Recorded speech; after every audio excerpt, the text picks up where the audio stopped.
Hello friends, welcome to Gyansheel education.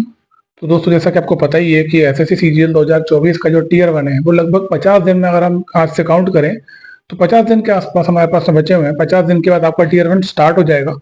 जैसे कि हमको पता ही है कि जो आपका फाइनल सबमिशन का जो डेट होता है, जब फॉर्म सबमिट होता है आखिरी दिन, वहां से मिनिमम 60 दिन एसएससी लेता है एग्जाम कंडक्ट करवाने में। ठीक है, क्योंकि अभी जैसे फॉर्म सबमिट हो जाएंगे, सबमिशन के बाद में सेंटर अलॉट होते हैं, आपको एडमिट कार्ड इशू होगा, तो एक प्रोसेस होती है जिसको समय लगता है ना। और डिपेंड करता है फिर वो नंबर ऑफ एप्लीकेंट्स अगर ज्यादा है तो फिर थोड़ा सा ज्यादा समय लगता है। बट 60 दिन कम से कम लगते हैं। तो हम ये मान के चलते हैं यहाँ से हम 50 दिन हमारे पास में है, और 50 दिन हमको आखिरी के मिल रहे हैं एग्जाम के पहले, मतलब उसके बाद टीयर वन आपका स्टार्ट हो जाएगा। अब यहाँ पर हमारा टारगेट क्या है? टारगेट है 170 प्लस।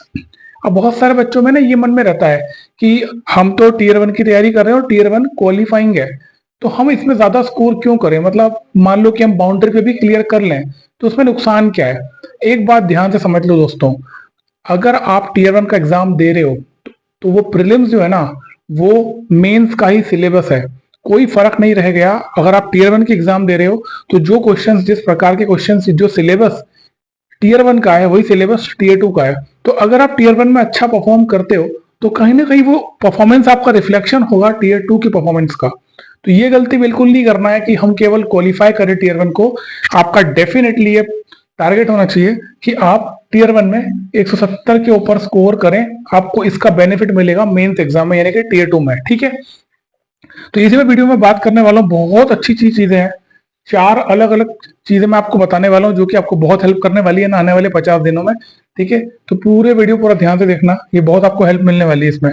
ठीक है, इसके पहले एक इंपॉर्टेंट अनाउंसमेंट है। जो बच्चे जेएसओ की तैयारी कर रहे हैं, एसआई ग्रेड 2 के लिए पढ़ रहे हैं, उनके लिए 31 जुलाई तक एक कूपन कोड है अलग से। ठीक है, ये लिमिटेड ऑफर है। यहाँ पर आपको डबल कूपन कोड मिल रहा है, मतलब कि जब आप कोर्स में एनरोल करोगे तो आप पहला कूपन कोड लगाओगे जेएसओ 2024 ये वाला जो है, तो इसमें लगभग आपको डिस्काउंट मिल जाएगा।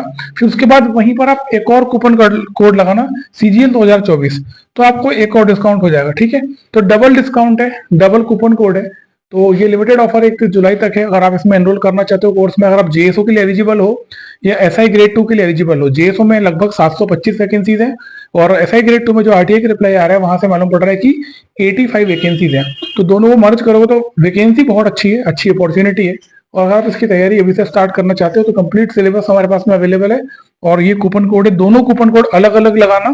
ठीक है, एक के बाद एक लगाओगे तो आपको एक बड़ा डिस्काउंट मिल जाएगा। ठीक है, अब बात करते हैं वीडियो की। हमारा टॉपिक बहुत इंपॉर्टेंट है, 50 दिन में हम ऐसा क्या करें कि हमारा स्कोर इंप्रूव हो जाए। देखो यार, हो सकता है कि आप अभी 130 पे रुक रहे होगे, 140 पे रुक रहे होगे, कोई एक स्कोर आपका आ रहा होगा और आप इस स्कोर को अपना फाइनल स्कोर मान रहे होगे। ये गलती बिल्कुल नहीं करना है। जहां जहां भी आपका स्कोर आ रहा है ना, आने वाले 50 दिनों में जो मैं आपको इस वीडियो के अंदर बताऊंगा, उसको अगर आप ईमानदारी से फॉलो करोगे तो आपका स्कोर डेफिनेटली इंप्रूव होगा, है ना। अब आप उस चीज को कितनी इंटेंसिटी से फॉलो करते हो उस पर डिपेंड करता है कि आपका कितना ज्यादा स्कोर इंप्रूव होगा।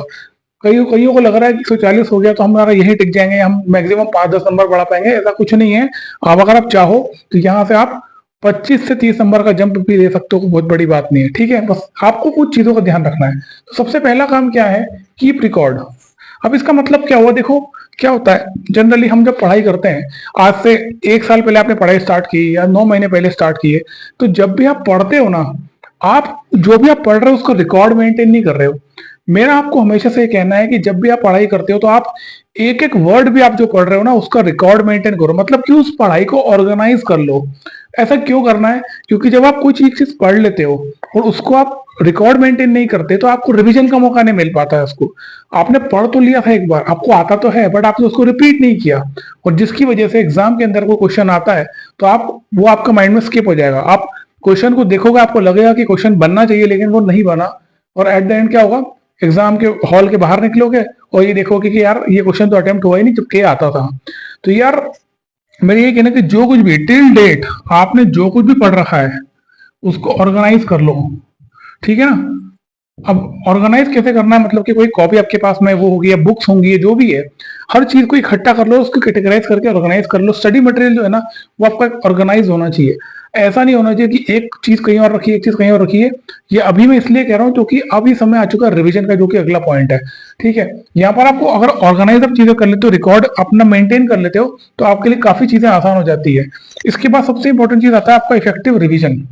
रिवीजन क्यों इंपॉर्टेंट है, वो भी इफेक्टिव तरीके से। जैसा कि मैंने आपको बताया, आपने 9 महीने पहले कोई चीज पढ़ी है, अगर आपने उस चीज को प्रॉपर तरीके से रिपीट ही नहीं किया, तो वो 9 महीने पहले की आपकी जो मेहनत है, मान लो 1 घंटा आपने लगाया, 2 घंटा लगाया, वो पूरी तरह से वेस्ट हो गया।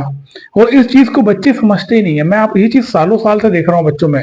ये कॉमन ट्रेड मैंने पाया है कि बच्चे इस चीज को समझ नहीं पाते कि यार हम कोई चीज अगर पढ़ रहे हैं, तो हम कैसे उसको सबसे पहले तो कॉपी में नोट डाउन करें, और उसके बाद में उसको हम रिपीटेडली, मतलब कि इफेक्टिव तरीके से उसको रिवाइज करते जाएं समय समय पे, जिससे कि वो जो नॉलेज है वो हमारे दिमाग में परमानेंट हो जाए। और हमारा पर्पस भी यही है।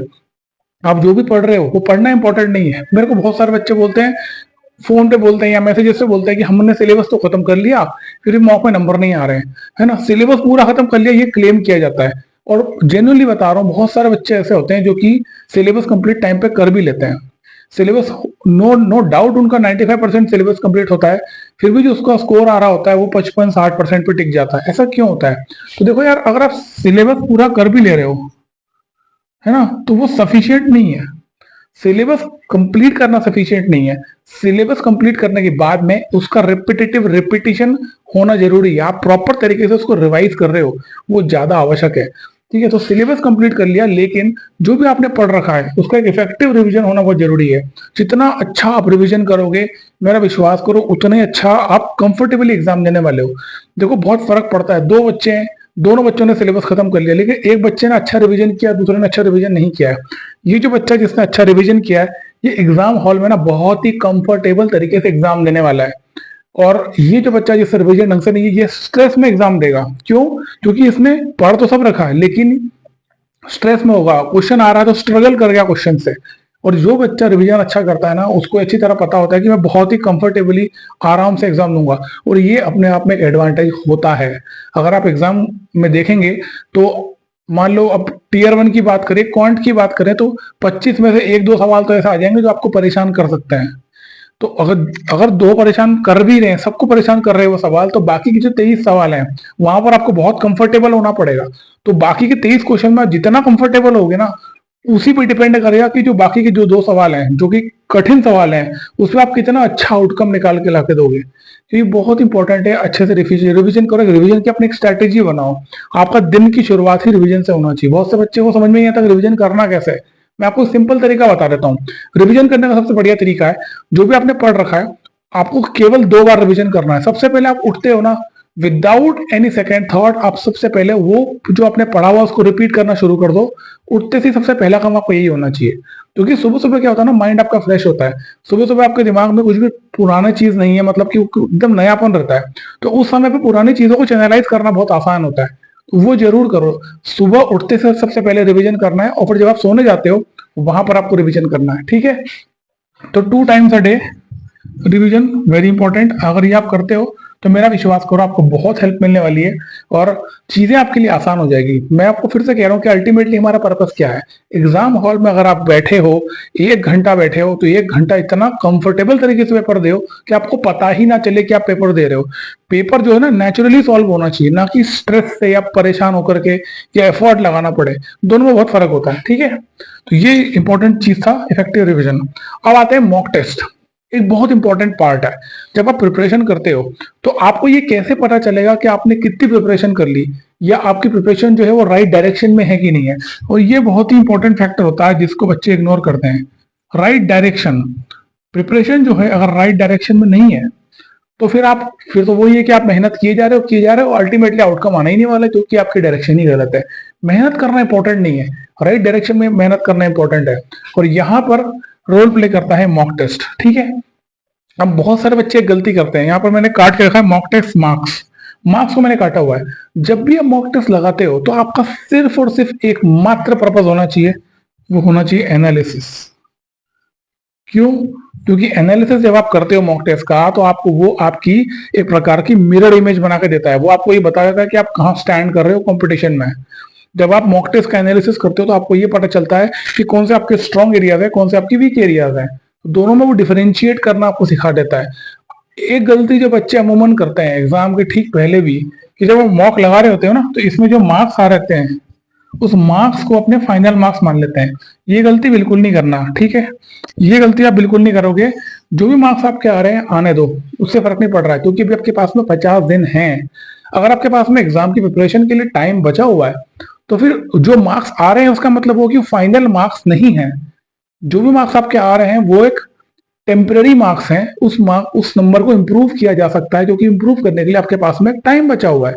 तो ये गलती आप बिल्कुल मत करो कि जब भी आप मॉक का एनालिसिस करते हो, मॉक टेस्ट को एनालाइज करते हो मॉक लगाने के बाद, तो ये मत देखो कि आपने कितने नंबर उसमें स्कोर किया है, क्योंकि वो स्कोर जो है वो फाइनल स्कोर नहीं है। अभी आपको और इंप्रूव करना बाकी है, ठीक है? तो मॉक टेस्ट का एक अच्छा एनालिसिस होना चाहिए। 1 घंटे का आपने मॉक लगाया तो मिनिमम 2 घंटे आपके जाना ही चाहिए एनालिसिस में, क्योंकि वहां पर आपको ये पता चलता है कि आपको किस एरिया में इंप्रूव करना है और कौन सा एरिया आपका ऑलरेडी बहुत स्ट्रांग है, ठीक है? तो जो स्ट्रांग है उसको स्ट्रांगर बनाना है, मतलब उसको केवल रिविजन रिविजन करना है। और जो वीक है वहां पर आपको नई चीजें उठाना है, मतलब नए कंटेंट उठाओ, नया पढ़ो, ठीक है? तो ये आपका मॉक टेस्ट बहुत इंपॉर्टेंट होता है और उस पर ध्यान रहो, ठीक है? इसके बाद जो आखिर के 50 दिन होते हैं ना, ये बहुत क्रूशल होता है। इस समय पे आपके पास बिल्कुल टाइम नहीं है कि आप अननेसेसरी टाइम वेस्ट करें या इधर उधर की चिट चैट करें। तो कोई भाईचारा बहनचारा नहीं चलने वाला इस समय पे। आपका करियर है, आपकी आपकी प्रायोरिटी आपकी लाइफ है। ये एक मौका आपके हाथ में है, एग्जाम साल में एक बार होता है, तो इसको हल्के में मत लिया करो। आपको इसी मौके को भुनाना है, किसी भी कीमत पे आपको टाइम वेस्ट नहीं करना है। आखिर के जो 50 दिन होते हैं, एब्सोल्यूट फोकस, एब्सोल्यूट डिवोशन, केवल एक ही चीज पे आपको टिके रहना है और वो है प्रिपरेशन। जो भी आपने पढ़ लिया उसको रिविजन करो, और जो लगता है पढ़ना चाहिए उसको नया उठा करके पढ़ो। तो जब आप उठ रहे हो और जब आप सो रहे हो, ये बीच का जो गैप है ना, इसमें केवल एक ही काम होना चाहिए और वो है प्रिपरेशन ऑफ एग्जाम, ठीक है? एग्जाम के अलावा देखना ही नहीं चाहिए कुछ। ये एक एग्जाम दिमाग में घूमना चाहिए बस, कि बस ये एग्जाम है, इस पे फोकस करना है। और मेरा विश्वास करो, डिस्ट्रैक्शन बहुत बड़ा फैक्टर है आज के समय पे। बच्चे बहुत जल्दी डिस्ट्रैक्ट होते हैं। इनफैक्ट जब ऐसा टाइम होता है ना जब समय बहुत कम बचा है, जैसे 50 दिन है, और मान लो कि आपका स्कोर 120 पे ही आ रहा है, 125 आ रहा है, मान लो इस पे टिके हुए हो आप, तो अभी ना आपको बहुत ज्यादा ऐसा फील होने वाला है कि यार मेरा स्कोर तो आ नहीं रहा है, मैं परेशान हो रहा हूँ, तो मैं क्या करूँ, पढ़ाई छोड़ दूं या पता नहीं मेरा होगा या नहीं होगा। ये फैक्टर बहुत चलता है दिमाग में। पर मेरा विश्वास करो, अगर आखिरी के टाइम को आपने ढंग से यूटिलाइज कर लिया ना, तो ये 125 को आप 25 दिसंबर और बढ़ा सकते हो। ये प्रैक्टिकली पॉसिबल है, ऐसा होता है, ऐसे लोगों ने किया है, करते हैं करने वाले। बट इंपॉर्टेंट ये है कि आपको जो डिवोशन है वो एब्सोल्यूट लेवल पे होना चाहिए। यहाँ पर कोई भी ऐसा नहीं कि दोस्ती यारी निभाने के लिए किसी कोई आपके पास में आया और उठ के आप चल दिए और आप अपना टाइम वेस्ट कर रहे हो, ठीक है? चाहे भाई हो चाहे बहन हो, कोई भी हो जीवन में, अभी आपके लिए प्रायोरिटी क्या, आपकी एग्जाम है, तो वहां पर फोकस करना बहुत जरूरी है। तो ये 4 चीज मैंने बताई यार, ठीक है? चारों पर फोकस करो। अपने जो भी स्टडी मटेरियल है उसको इकट्ठा कर लो एक जगह पर, है ना? अच्छे से रिवाइज करो, ठीक है? मॉक टेस्ट का एनालिसिस करो। एनालिसिस करके ये देखो कि आप कहाँ इंप्रूव कर सकते हो। वो जो एरिया है ना, ग्रे एरिया, जो एक लूप होल्स है आपके प्रिपरेशन में, उसको आइडेंटिफाई करो और उसको भर दो, ठीक है? और एब्सोल्यूट डिवोशन होना चाहिए। आपका ये आखिरी एग्जाम है मान के चलना, इसके बाद आप कोई एग्जाम नहीं देने वाले हो, है ना? तो तैयारी ऐसी करना कि आखिरी एग्जाम है, इसके बाद एग्जाम नहीं देंगे हम, तो दूसरी एग्जाम देंगे, बड़ी एग्जाम देंगे, ठीक है? तो उम्मीद करता हूँ ये आपको हेल्प मिली होगी इसमें। इसके अलावा बहुत सारे स्टूडेंट जो है वो जेएसओ के लिए तैयारी करते हैं, एसआई ग्रेड 2 के लिए तैयारी करते हैं, ठीक है? उनके लिए इंपॉर्टेंट है ये जो हमारा स्टडी मटेरियल है, जो पूरा कोर्स अवेलेबल है, वीडियो कोर्स है, और सब कुछ आपको एक ही जगह मिल जाता है। आपको पूरा वीडियो लेक्चर एक जगह मिल जाएंगे, फिर पीडीएफ मिल जाएंगे, unit wise test, full length mock test, सब कुछ यहाँ पर आपको मिल जाएगा, ठीक है? और जैसा कि आपको पता ही है कि फिलहाल आपको 31 जुलाई तक 31 जुलाई तक आपको डबल कूपन कोड मिल रहा है। मतलब कि एक कूपन कोड पहले आप लगा लो, फिर उसको अप्लाई कर दो, फिर दूसरा कूपन कोड लगा लो, तो आपको डबल डिस्काउंट मिल जाएगा, ठीक है? तो ये एक ऑफर है मैनेजमेंट की तरफ से, मुझे था ये की कहना है, ठीक है? तो मिलता है अगले वीडियो में। थैंक यू सो मच, जय हिंद।